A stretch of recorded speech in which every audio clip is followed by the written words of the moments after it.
श्री परमात्मने नमः। ऋग्वेदीय सौभाग लक्ष्मोपनिषद द्वितीय खंड योग संबंधी उपदेश। इसके बाद आदि नारायण से देवताओं ने कहा, भगवान तुरीय माया के द्वारा निर्दिष्ट तत्व के विषय में हमसे कहिए। बहुत अच्छा कहकर भगवान आदि नारायण ने उपदेश आरंभ किया। योग से योग को जानना चाहिए। योग से योग बढ़ता है। जो योगी योग में सदा सावधान रहता है वह योगी चिरकाल तक अनंत काल तक आनंद उपभोग करता है। मित भोगी अर्थात शरीर निर्वाह के लिए आवश्यक अन्न वस्त्र आदि का उपभोग करने वाला साधक राग द्वेष मोह रूपी कसाय मल के परिपक्व हो जाने पर निद्रा आलस त्याग कर प्रपंच के ब्रह्मत्व की प्राप्ति में बाधक होने के कारण एकांत स्थान में संसार के कोलाहल से रहित प्रदेश में जाकर साधन करता है। आत्मा को परमात्मा में लगाने का अभ्यास करता है। वह या तो शीतोषण आदि द्वंद्वों से रहित होने के लिए राजयोग में प्रवृत्त होता है अथवा गुरुपदिष्ट मार्ग पर चलता हुआ प्राणायाम के द्वारा हठ योग का अवलंबन करता है।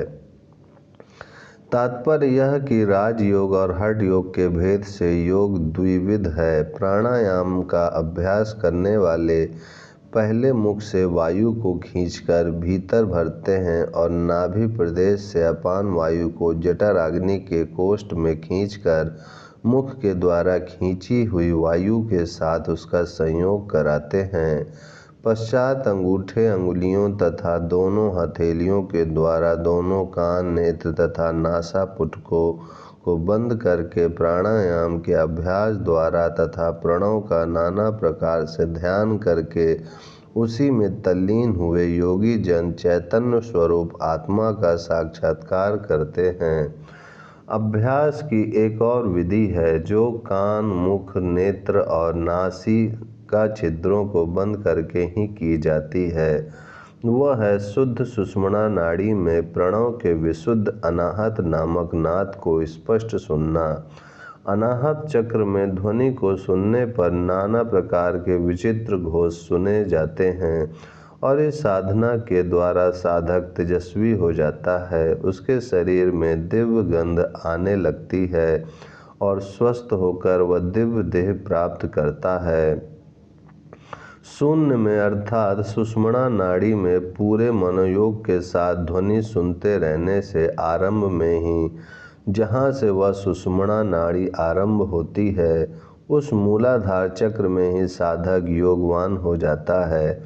अर्थात दीप शिखा के आकार के जीवात्मक हृदय पुंडरीक से मूलाधार चक्र में लाकर सुषुम्ना नाड़ी से संयुक्त कर देता है।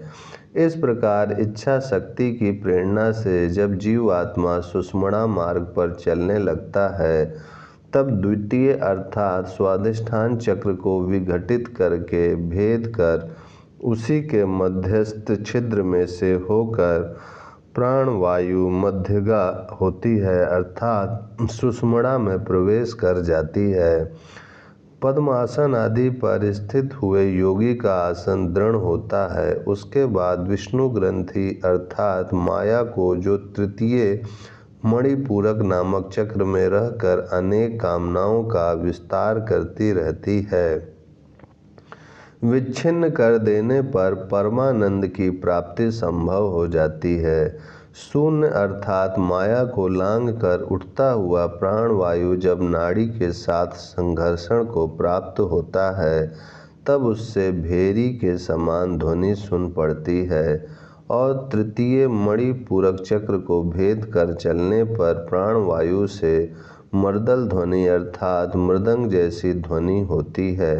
इसके आगे अन्य चक्रों को भेदता हुआ वह महाशून्य अर्थात आकाश चक्र में जाता है जहाँ सब प्रकार की सिद्धियाँ प्राप्त होती हैं। उसके बाद प्राणवायु तालु चक्र से चित्त को जय कर तालु चक्र को भेदता है जहाँ चित्तगत संपूर्ण आनंद की प्राप्ति होती है। इस साधना की समाप्ति में वैष्णव शब्द प्रणव शब्दायमान होता है। शब्द के रूप में स्वयं प्रकट होता है, उस प्रणव ध्वनि में चित्त विलीन हो जाता है। इस प्रकार सनक आदि मुनियों ने कहा है, उस महाशून्य चक्र में स्थित होकर साधक अंत अर्थात जीव में अनंत परमात्मा का समारोप करता है। मायाग्रस्त स्वरूप अंश रूप आत्मा में निरंश परमात्मा को समर्पित कर तथा आत्मा की सर्वव्यापक प्रकृति का ध्यान करके कृतकृत हो जाता है, अमृत स्वरूप हो जाता है। संप्रज्ञात योग को असंप्रज्ञात योग से जीते और भाव अर्थात सविचार समाधि का निरोध अभाव निर्विचार समाधि से करे। उसके बाद निर्विकल्प समाधि को प्राप्त करके साधक परम तत्व कैवल्य में स्थित होता है। निर्विकल्प समाधि में स्थित साधक का अहम भाव छूट जाता है और आत्म तत्व में अध्यस्त मायात्मक जगत का भी लोप हो जाता है। ऐसा विद्वान पुनः यह मैं हूँ और यह मेरा है इत्यादि चिंता में नहीं पड़ता। जिस प्रकार पानी में नमक मिलाने से वह उसमें घुल मिल जाता है, उसी प्रकार मन का आत्मा में विलीन हो जाना समाधि कहलाता है। जब प्राणायाम के अभ्यास से प्राणवायु सम्यक रूप से क्षीण होकर कुंभक में स्थिर हो जाता है और मानसिक वृत्तियां अत्यंत विलीन हो जाती हैं, उस समय तैलधारवत चित्त का आत्मा के साथ एक ही भाव समाधि कहलाता है। जीव आत्मा और परमात्मा का समत्व होने पर जब सारे संकल्प नष्ट हो जाते हैं, उस स्थिति को समाधि कहते हैं। प्रभा अर्थात जागतिक बोध से शून्य जिस स्थिति में मन और बुद्धि पूर्णतः विलीन हो जाते हैं, जिसमें कुछ आभासित नहीं होता, सब शून्याकार प्रतीत होता है, वह निरामय भाव भवरोग की निवृत्ति की अवस्था समाधि कहलाती है। शरीर के इधर उधर चलने पर भी देही अर्थात जीवात्मा जब निश्चल नित्य स्वयं प्रकाश स्वरूप में स्थित रहता है, उसे समाधि कहना चाहिए। उस समय साधक का मन जहाँ जहाँ जाता है, वहाँ वहाँ परम पद की प्राप्ति होती है। उसके लिए सर्वत्र पर ब्रह्म समावस्थित होता है, सर्वत्र परम ब्रह्म समाविष्ट होता है। ओम शांति शांति शांति।